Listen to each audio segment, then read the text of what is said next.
दिल्ली के मंगोलपुरी इलाके में बीते शाम 25 साल के एक युवक आकाश की चाकू मारकर हत्या। सीसीटीवी में कैद हुई पूरी वारदात।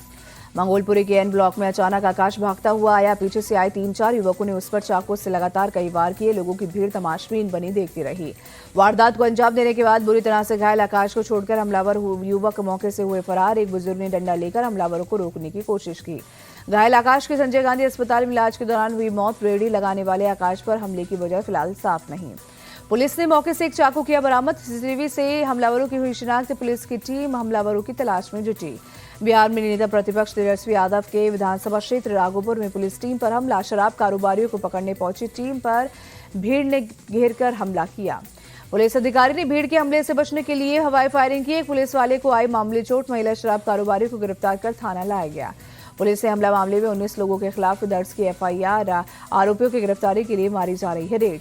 एमपी में धार की गौशाला में बसंत पंचमी की पूजा के लिए हिंदू पक्ष की याचिका पर आज सुप्रीम कोर्ट में सुनवाई। 23 जनवरी को बसंत पंचमी के मौके पर जुम्मे की नमाज पर रोक की मांग। बसंत पंचमी से पहले धार की गौशाला में सुरक्षा के पुख्ता इंतजाम। 8,000 पुलिस के जवान तैनात। सीआरपीएफ के भी 800 जवान चप्पे चप्पे पर कर रहे निगरानी।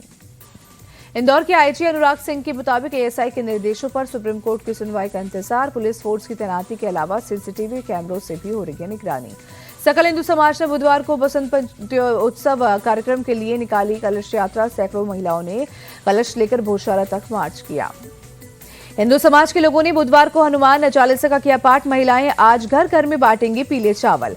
हिंदू की मांग पर मुस्लिम पक्ष का बयान। सांकेतिक नमाज पढ़ने को तैयार। ज्योतिष पीठ के शंकराचार्य स्वामी अभिमुक्तेश्वरानंद के प्रयागराज माघ मेले में धरने का आज 5वां दिन। कहा, जब तक मेला प्रशासन माफी नहीं मांगेगा वो शिविर में नहीं जाएंगे। सपा चीफ अखिलेश यादव ने किया बीजेपी पर हमला। कहा, बीजेपी की सोच इतनी गिर जाएगी किसी ने नहीं सोचा। स्वामी अभिमुक्तेश्वरानंद से प्रूफ मांगने वाले खुद दिखाए सर्टिफिकेट। स्वामी अभिमुक्तेश्वरानंद के मुद्दे पर वजह संत समाज जगतगुरु रामभद्राचार्य ने कहा, सरकार ने बिल्कुल सही नोटिस दिया है। अन्याय उनके साथ नहीं है, उन्होंने अन्याय किया है। अखिल भारतीय अखाड़ा परिषद के स्वामी रविंद्र पुरी ने किया सीएम योगी का समर्थन। कहा, सीधा सीएम को गाली नहीं देनी चाहिए। माघ मेला में शाही स्नान नहीं होता। एसआईआर पर सुप्रीम कोर्ट के आदेश के बाद मुख्य चुनाव आयुक्त ज्ञानेश कुमार ने बंगाल के चीफ इलेक्टोरल ऑफिसर को भेजी चिट्ठी। एसआईआर प्रक्रिया के दौरान व्यवस्था को बनाए रखने का निर्देश दिया। मुख्य चुनाव आयुक्त ने किया साफ किसी को भी कानून हाथ में लेने की जरूरत नहीं। सभी से निर्देशों का सख्ती से किया जाए पालन। बंगाल एसआईआर को लेकर एक्शन बोर्ड में चुनाव आयोग 10 जिलों में 12 ऑब्जर्वर की टीम भेजी। प्रोसेस की निगरानी की जिम्मा। बीजेपी के नए राष्ट्रीय अध्यक्ष नितिन नवीन ने बीजेपी मुख्यालय में चुनावी राज्यों पर की बैठक। पश्चिम बंगाल, तमिलनाडु, केरल और असम के प्रदेश अध्यक्ष, संगठन महामंत्री और प्रभारी रही मौजूद। नितिन नवीन ने सभी नेताओं से चुनावी तैयारियों की रिपोर्ट ली। बूथ स्तर तक संगठन को मजबूत करने पर दिया और चुनावी अभियान में तेजी से लाने का निर्देश भी दिया।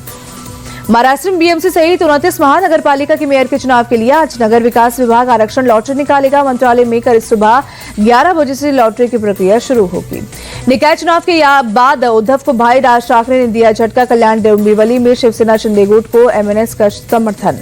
शिवसेना यूबीटी ने पूर्व मेयर किशोरी को दी जिम्मेदारी। 1 साल के लिए बीएमसी में ग्रुप लीडर नियुक्त किया गया।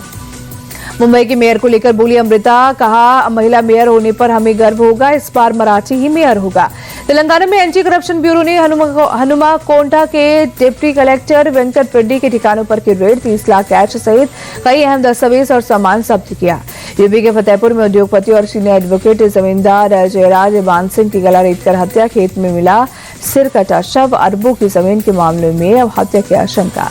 यूपी के मुरादाबाद में प्रेमी और प्रेमिका के शव जमीन से बरामद। 3 दिनों से लापता थे दोनों। पुलिस ने लड़की के 2 भाइयों को गिरफ्तार किया। आईआईटी कानपुर में पीएचडी स्टूडेंट ने दूसरी मंजिल से लगे छलांग लगाकर आत्महत्या की। मौके पर पहुंची पुलिस मामले की जांच में जुटी। रायपुर में मासूम से रेप के आरोपी अब्दुल सज्जाद अंसारी पर कसर शिकंजा। सज्जाद के अवैध मकानों पर चला प्रशासन का बुलडोजर। बिहार की राजधानी पटना से सटे दानापुर में मार्केट में लगी भीषण आग। हादसे में करीब 10 दुकानें जलकर खाक हुई। बिहार के वैशाली में जमीन विवाद में फायरिंग और मारपीट, दोनों तरफ से कई लोग घायल। अस्पताल में कराया गया भर्ती। पुलिस मामले में जुटी। एमपी के मंदसौर में जान से खिलवाड़ कर रहे लोगों की तस्वीर आई सामने। प्लास्टिक के ड्रम से बने नाव से रोजाना सोमली नदी पार करते हैं ग्रामीण। पंजाब के गुरदासपुर में बॉर्डर पार तस्करी पर पुलिस का एक्शन। हथियार तस्करों पर कसा शिकंजा। 5 पिस्टल और 7 मैगजीन सहित तस्कर गिरफ्तार। महाराष्ट्र के उज्जैन में एसटीएफ ने ड्रग तस्करी का भांडाफोड़, लाखों रुपए का स्मैक किया बरामद। मास्टरमाइंड सहित 3 तस्कर गिरफ्तार हुए। गैंगस्टर्स को जड़ से खत्म करने की कोशिश में मान सरकार 72 घंटे से जारी ऑपरेशन प्रहार में ताबड़तोड़ छापेमारी। पंजाब के लिए फरीदकोट में बड़े नेक्सस का खुलासा। 36 घंटे की जांच के बाद पकड़े गए 151 अपराधी, 8 एक्टिव गैंग के 45 मेंबर्स गिरफ्तार। पुलिस ने 17 भगोड़े आरोपियों को भी दर दबोचा। पंजाब के बचाला में पुलिस और बदमाश के बीच एनकाउंटर, हथियार रिकवरी के दौरान बदमाश ने पुलिस पर फायरिंग की। पुलिस की जवाबी फायरिंग में बदमाश के पैर में गोली लगी। छत्तीसगढ़ के गरियाबंद में 9 माओवादियों का सरेंडर, सभी पर कुल 45 लाख रुपए का इनाम था। पुलिस के सामने नक्सलियों ने सरेंडर किया।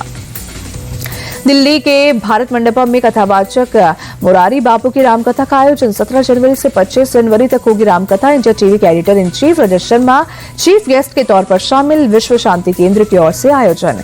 प्रोग्राम में इंडिया टीवी के editor in chief Rajat Sharma का बयान, इस मंच से दुनिया भर में शांति प्रस्ताव पहुंचे। भगवान राम के आदर्शों से ही शांति की कल्पना। कार्यक्रम में लोकेश मुनि और बाबा बागेश्वर भी हुए शामिल। रजत शर्मा के अंदाज के मुरीद हुए बाबा बागेश्वर। कहा, रजत जी ने शांति से अपनी बात रखने का तरीका सिखाया, इसके लिए शोर मचाने की जरूरत नहीं। जम्मू कश्मीर के पुंछ इलाके में एसओजी की टीम ने भर रात में चलाया चेकिंग अभियान, गाड़ियों की सघन जांच की। गणतंत्र दिवस को लेकर एक्शन में पुलिस, ड्रोन से की जा रही निगरानी। हरियाणा के पलवल में रामकथा महोत्सव के लिए बैंड बाजे के साथ धूमधाम से निकाली गई कलश यात्रा। हजारों की संख्या में शामिल हुए श्रद्धालु। भारत ने नागपुर में खेले गए पहले टी20 में न्यूजीलैंड को 48 रनों से हराया। 5 मैचों की सीरीज में 1-0 की बढ़त बनाई। भारत की जीत के हीरो बने अभिषेक शर्मा। 35 गेंद पर खेली 84 रन की तूफानी पारी, बने प्लेयर ऑफ द मैच।